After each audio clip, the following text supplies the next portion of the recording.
Welcome to diploma coaching centre. आज हम से लोग सीखेंगे कि कोई भी सेक्शन का सेंटर ऑफ ग्रेविटी हम लोग कैसे फाइंड कर सकते हैं। तो पहले जानना चाहिए सेंटर ऑफ ग्रेविटी या सीजी है क्या। एक्चुअली कोई भी चीज का उसका टोटल मास कोई ना कोई एक पॉइंट से एक्चुअली वो काम करता है, तो उसी पॉइंट को हम लोग कहते हैं सीजी। तो आज हम लोग इस पॉइंट या सीजी को फाइंड करना सीखेंगे। तो कोई भी सेक्शन का सीजी फाइंड करने के लिए पहले 3 को स्टेप हम लोग याद रखना होगा। वो स्टेप क्या है? पहले find out the symmetry. Symmetry मतलब इक्वली। जो भी सेक्शन हम लोग को दिया रहेगा उसको हम लोग आइदर एक्स या तो वाई में हम लोग तोड़ेंगे। उसको तोड़ने के बाद जो दोनों पार्ट मिलेगा, अगर दोनों सेम आ रहा तो उसको हम लोग सिमेट्री कहेंगे, अगर नहीं आ रहा तो उसको हम लोग सिमेट्री नहीं कहेंगे। यहाँ पे एक चीज और याद रखना है, जिस एक्सिस का हिसाब से मेरा सेक्शन सिमेट्री होगा उसका ऑपोजिट एक्सिस मेरा 0 हो जाएगा। फिर से रिपीट कर रहे हैं, जिस एक्सिस का हिसाब से मेरा सेक्शन सिमेट्री आएगा उसका ऑपोजिट सेक्शन ऑपोजिट एक्सिस में सीजी मेरा क्या हो जाएगा? 0 हो जाएगा। सेकंड स्टेप क्या है? Sectioning the figure. मतलब टोटल जो मेरा सेक्शन दिया रहेगा, फिगर दिया रहेगा, उसको मुझे छोटे छोटे पार्ट में तोड़ना है, क्योंकि टोटल एक फिगर का डायरेक्ट का सीजी फॉर्मूला हम लोग के पास नहीं है। हम लोग के पास बेसिक कुछ शेप जैसे रेक्टेंगल, ट्राइंगल, सर्किल, ये सब का सीजी का फॉर्मूला हम लोग को पता है। तो उसी शेप में हम लोग को तोड़ना होगा टोटल सेक्शन को। थर्ड स्टेप क्या है? Apply the formula. फॉर्मूला क्या होगा? अगर एक्स एक्सिस में सीजी निकालेंगे तो एक्स बार इक्वल टू होगा a1x1 प्लस a2x2 प्लस ऐसे कंटिन्यू होगा जितना सेक्शन मेरे पास है, divide by a1 plus a2। Similarly y बार के लिए क्या होगा? सेम ही होगा, सिर्फ x का जगह पे y हम लोग को बिठाना है। a का मतलब यहाँ पे क्या है? एरिया। x का मतलब उस सेक्शन का सीजी, या y का मतलब उस सेक्शन का सीजी। x1 का मतलब हो जाएगा एक नंबर सेक्शन का x एक्सिस में सीजी, और y1 का मतलब हो जाएगा y एक्सिस का हिसाब से एक नंबर सेक्शन का सीजी। तो आज हम लोग सीखेंगे टी सेक्शन का सीजी कैसे फाइंड करना है। तो ये मेरे पास एक टी सेक्शन का डायग्राम है। ये है 80 मिलीमीटर, ये 20, ये लंबाई है 100 और ये है बेस है मेरा 20 मिलीमीटर। तो फर्स्ट स्टेप क्या था हम लोग का सीजी का फाइंड करने के लिए? फर्स्ट स्टेप था सिमेट्री चाहिए। सिमेट्री कैसे निकालेंगे? एक्स और वाई दोनों एक्सिस हम लोग को पहले ड्रॉ करना होगा। Y, Y dash, X, X dash. तो अगर इस टी सेक्शन को एक्स एक्सिस के हिसाब से तोड़ते हैं, मतलब अगर ऐसे करके एक्स एक्सिस के हिसाब से तोड़ देते हैं, तो जो दोनों पार्ट मिलेगा वो दोनों इक्वल नहीं आ रहा। तो मतलब ये जो टी सेक्शन है एक्स एक्सिस में सिमेट्री नहीं है। चलिए अब ट्राई करते हैं कि वाई एक्सिस में क्या होगा तोड़ने से। अगर वाई एक्सिस में ऐसे इसको तोड़ देंगे तो क्या होगा? इसका दोनों पार्ट है देखना इक्वली आ जाता है। मतलब वाई एक्सिस में ये टी सेक्शन का सिमेट्री। तो हम लोग को लिखना होगा कि this figure has symmetry about Y Y axis. तो यहां हम क्या बोले थे? जिस एक्सिस में सिमेट्री होगा उसका ऑपोजिट एक्सिस 0 हो जाएगा। मतलब y का ऑपोजिट एक्सिस क्या होगा? x। तो सो x बार यहाँ पे क्या होगा? 0। तो फर्स्ट स्टेप यही था कि हम लोग को सिमेट्री फाइंड करना है। सेकंड स्टेप क्या था? Sectioning the figure. मतलब मुझे इस फिगर को सेक्शन वाइज तोड़ना होगा। तो वो कैसे करेंगे? जब ये एक्सिस हम लोग अभी हटा देते हैं तो हम क्या बोलेंगे? बेसिक कुछ शेप हम लोग के पास है, जैसे रेक्टेंगल, ट्रायंगल, सर्किल, ये सब। तो ये टी सेक्शन को हम लोग रेक्टेंगल में तोड़ सकते हैं। बीच में एक हम डॉटेड लाइन दे दिए तो मेरे पास 2 रेक्टेंगल आ गया। एक नंबर ये और 2 नंबर ये। तो ये मेरे लिए होगा सेक्शन 1 और ये मेरे लिए होगा सेक्शन 2। इस दोनों सेक्शन को लेकर अभी हम लोग काम करेंगे। तो पहले हम लोग फॉर्मूला में क्या देखे थे कि a1 x1 ये सब चीज था। तो मतलब मुझे एरिया ये सब चीज मुझे पहले फाइंड करना होगा। तो अगर सेक्शन 1 से देखते हैं, अगर सेक्शन 1 हम लोग निकालेंगे तो पहले एरिया 1 निकालेंगे, a1। तो एक नंबर सेक्शन का शेप क्या है? रेक्टेंगल। तो हम लोग को सभी को पता है रेक्टेंगल के एरिया का फॉर्मूला होता है लेंथ इंटू ब्रेथ। तो यहां पे क्या हो जाएगा तब? 100 इंटू 20। तो ये हो जाएगा 2000 मिलीमीटर स्क्वायर। तो एक्स बार मेरे लिए तो 0 है अभी, तो x1 नहीं आएगा, सिर्फ क्या आएगा मेरे लिए? y1। तो y1। तो y के लिए रेक्टेंगल का फॉर्मूला होता है d/2। ये है b और ये होता है d।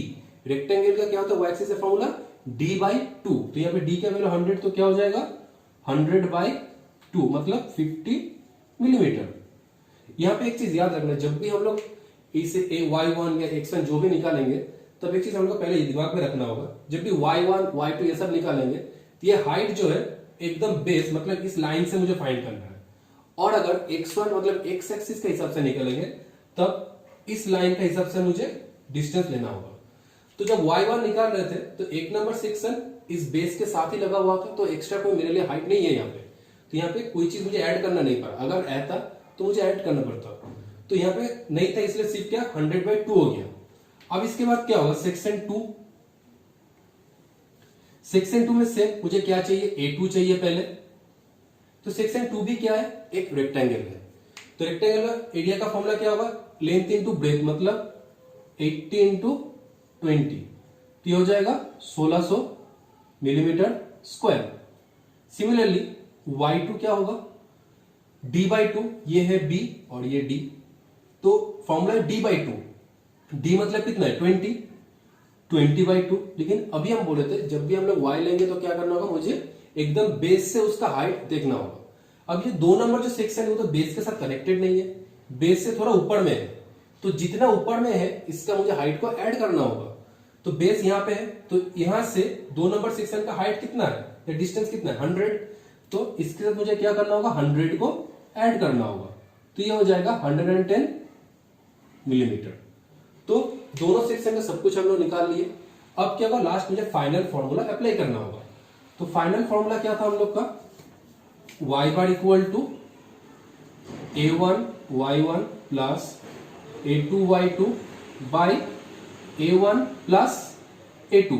यहाँ पे दोनों सेक्शन थे तो इसलिए सिर्फ 2 तक गए, अगर इससे ज्यादा होता तो इसके बाद भी हम लोग कंटिन्यू करते।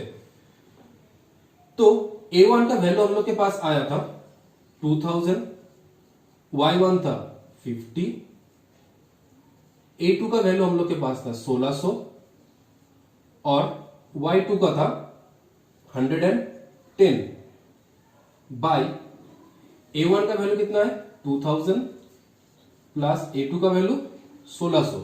अगर इसको कैलकुलेट करेंगे तो हम लोग के पास इसका CG का वैल्यू आ जाएगा, जो आएगा 76.66 मिलीमीटर।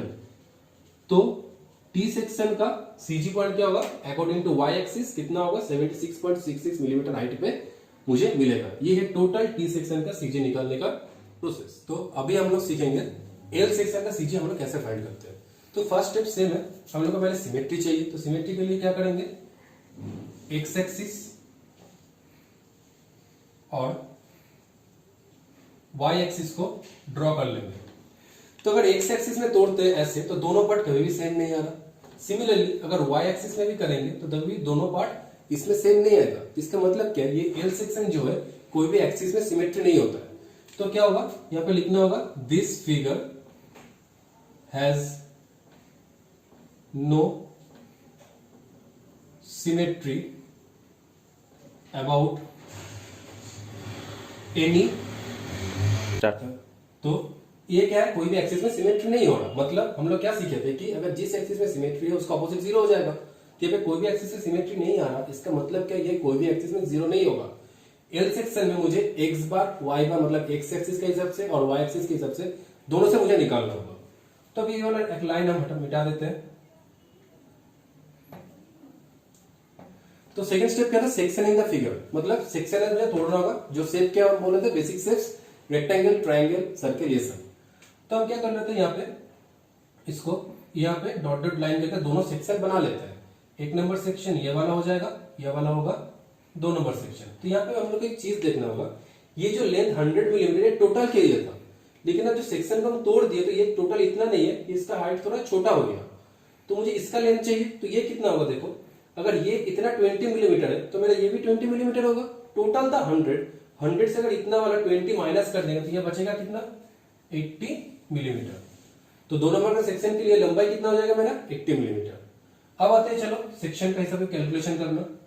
तो सेक्शन 1 से क्या मिलेगा देखते हैं, A1 पहले मिलेगा।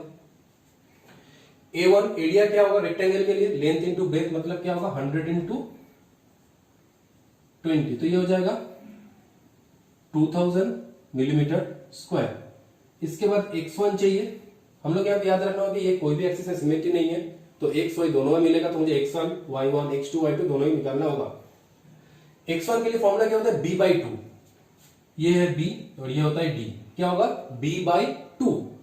तो b कितना है 100, और ये देखो दीवार के हिसाब से लगा हुआ है तो कोई डिस्टेंस नहीं होना, सिर्फ हम लोग को डिवाइड करने से आ जाएगा। 100/2 हो जाएगा 50 मिलीमीटर।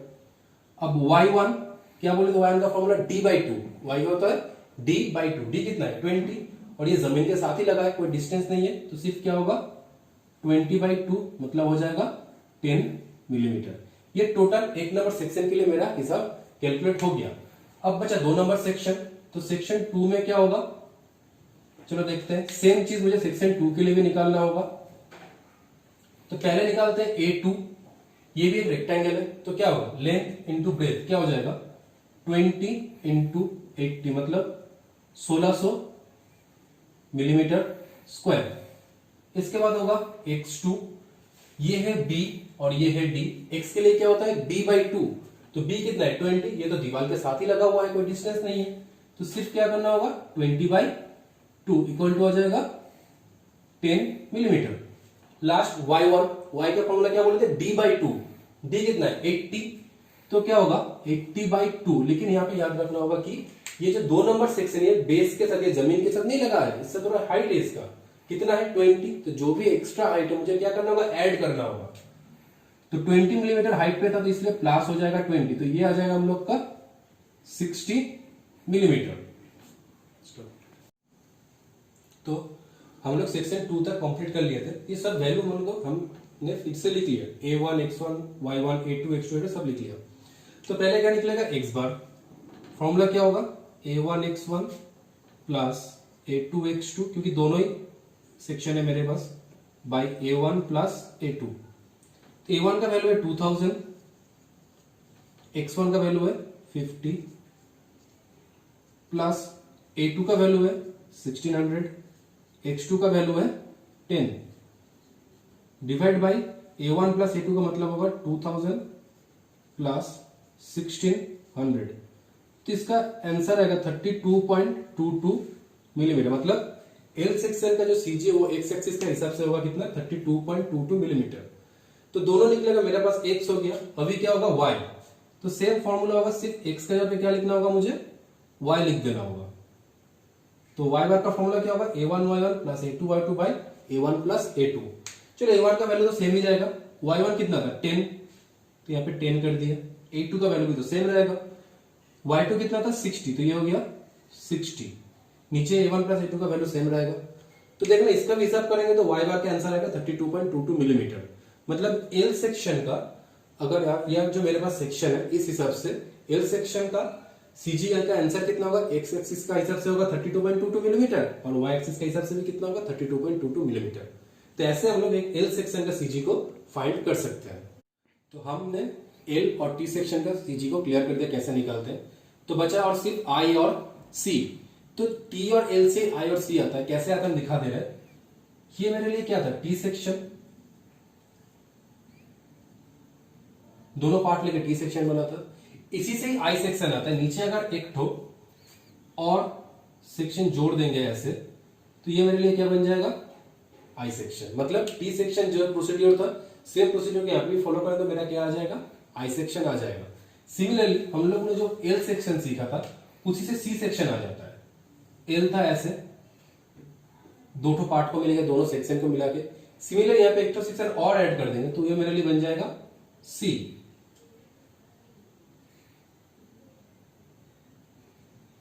तो ये मेरा क्या बन जाएगा सी सेक्शन। एल सेक्शन और सी सेक्शन मेरे लिए डिफरेंस आता है। एल सेक्शन क्या था, कोई भी एक्सिस में सिमेट्री नहीं था, लेकिन सी सेक्शन क्या है, एक्स एक्सिस के हिसाब से सिमेट्री होता है। मतलब इसका वाई बार क्या हो जाएगा 0। एक्स एक्सिस में सिमेट्री होने से ये क्या हो जाएगा वाई बार इक्वल टू 0। तो ऐसे हम लोग कोई भी सेक्शन का सीजी को फाइंड कर सकते हैं।